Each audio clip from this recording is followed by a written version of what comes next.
Hey everybody, my name is Evan, and here's a game I can't stop thinking about.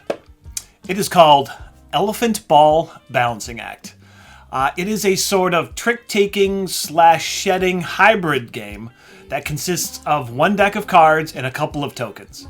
It plays 3 to 5 players, and it says 40 to 60 minutes worth of playtime on the box, but I don't think a game, even with 4 players, has ever taken me even 40 minutes, maybe 30 minutes. There might be some cases where that can change, but that play count listed on this box is super high.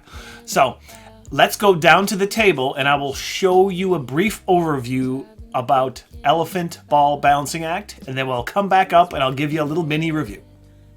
Inside the box of Elephant Ball Balancing Act, you will find the following components. 2 rule sheets, not in English. You will find a deck of cards with all the exact same elephant ball art on them, front and back. Each card contains 2 different numbers, an elephant number and a ball number. Then, if you look at these reference cards, they are also not in English, but they contain the breakdown of the numbers. So there are 10 10s in elephant and 10 10s in the ball numbers and descending. So 8 8s, 9 9s, 7 7s, all that sort of thing. It also contains these 3 clown cards. It has these cards which you use to build the acrobatic section of the game. Player color tokens and acrobatic tokens.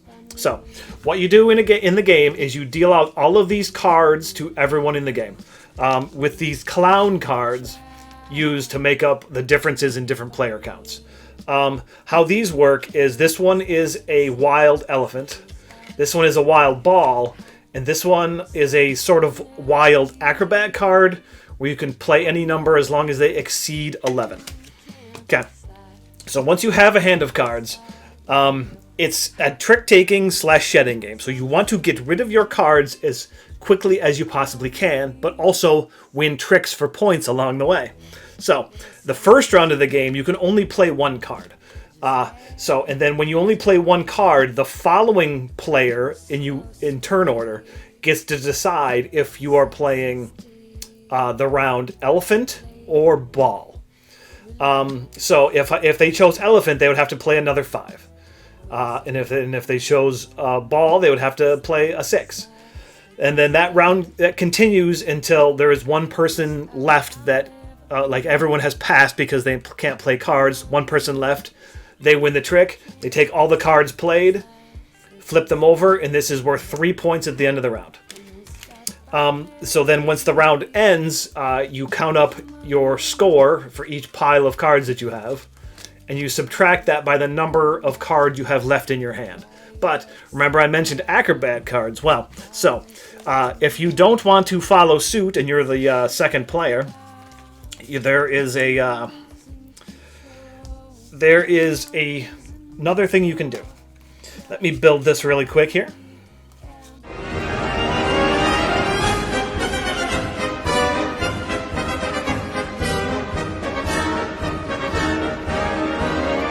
Okay, this one right here is the score track. So you keep track of your score, all players' scores on here. Because the game ends as soon as someone hits 25 points or someone hits negative 15 points. However, the way the acrobat works is someone calls acrobat instead of following suit. And then the round changes. Then, instead of playing cards that match, you have to play cards that are different. So if you play this card, the 7 and the 9 would get covered up. The next player has to go. They play this card, the 8, and the 10 get covered up, and so on and so forth. Basically, the same way you would shed cards normally until someone has to pass and can't play anymore. I've never seen this game go more than maybe 4 or 5 rounds because somebody's usually hits 25 pretty quickly. My one criticism with this game, component-wise, is these acrobat chips are very close in color to this yellow player's chips. We have never actually played this at 5 players, only 3 and 4 players, so someone always doesn't have to use this particular one because they're very, very similar. And that's basically how you play. Once a round is end, you tally up the scores, and when someone hits 25 or negative 15, which I've never seen that happen. I've only ever seen that happen. So let's go back up top, and I'll tell you what I think about the game. So there you go. That's how you play Elephant Ball Balancing Act. The reason I cannot stop thinking about this game is because I always feel like there is a clever play, and I don't know that I always accomplish it. This is sort of not really a first impression review, but I definitely am far from mastering this game. Because when you get your hand of cards, you can organize them by either their elephant number or their ball number.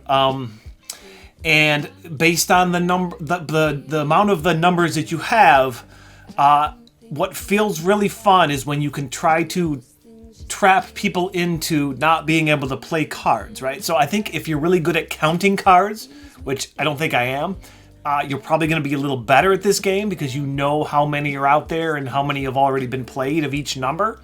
And I'm not there yet. But I really enjoy this game, and I really keep wanting to play it because, like I said, I feel like there's a clever play in every hand that you get. And if I could, and if I can pull that off, it's a really good feeling. Winning a bunch of tricks, getting a bunch of points, and just like, you know, forcing your opponents to not be able to play cards. And when all the other fun thing is when you have a what you think might be a good spread of numbers, and maybe your opponents don't, then you can call that acrobat. And then they're all looking at you like, no, why'd you do that? And you're like, well, here's why, because I can play this number with this number. And then, oh, look, I can play this number with this number. And that's just really, really fun to me. And it keeps bringing me back to want to play this game. So yeah, that's kind of my early thoughts on this. I would probably give this, I don't know, I don't want to say an 8. It could reach an 8 at some point, but I'm going to go ahead and give this a 7.75 because I feel like it's better than a 7.5, but not quite an 8 yet. And I would like to continue playing this game with as many people as possible. I think everyone I've played this one maybe hasn't been in love with it as I have been because, I don't know, something about this system is just fascinating to me. So, yeah, that's my quick review and reasons that I can't stop thinking about Elephant Ball Balancing Act. Thanks for watching, and we'll see you on the next one, everybody. Bye.